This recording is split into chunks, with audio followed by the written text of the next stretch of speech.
په هرو سلو کسانو کې یو د دې ارزښت لري چې بحث ورسره وکړئ.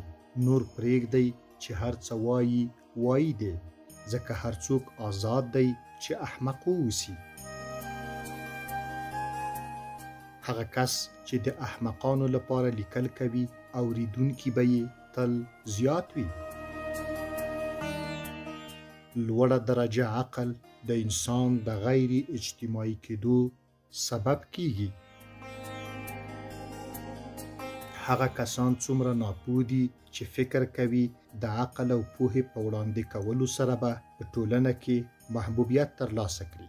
برعکس دا هڅه کرکه او دښمني پیدا کوي، نه مینه او محبت.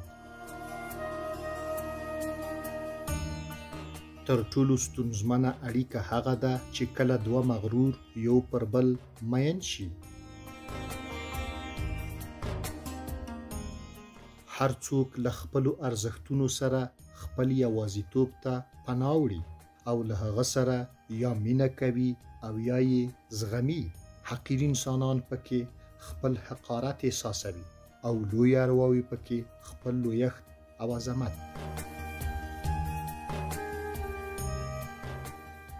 انسان ته هر ملکیت او هر خوښي د ناڅرګند وخت لپاره تصادفي ډول ورکول کیږي او له همدې عمله ممکن په راتلونکي ساعت کې بیرته ترې واخیستل شي.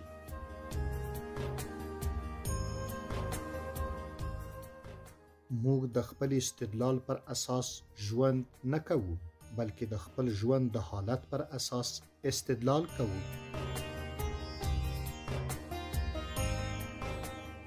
ایمان د مینې په څیر دی، هیڅ ډول جبر ته اجازه نه ورکوي. که څوک هڅه کوي چې په زور د خلکو د مینې وړ شي، حاصل به یې له کرکې او نفرت پرته بل څه نه وي.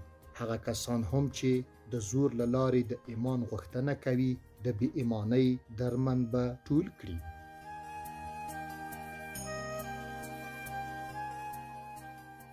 د ژوند خوشاله شېبې د شنو او ښکلو ونو په څیر دي. کله چې له لرې ګورو ډېرې ښکلې تر سترګو کېږي، خو کله چې ورنږدې شو او دننه ورننوځو ښکلا یې له منځه ځي. په دې وخت کې نه پوهیږئ ښکلا یې چیرته تللې ده. څه چې وینئ یوازې څو ونې دي. قلم د هغه د خاوند د روح او مغز په اندازه د خیر او شر لامل کېدای شي. واده یعنی د حقوقو نیمایي کول او د مسئولیتونو دوه برابره کول.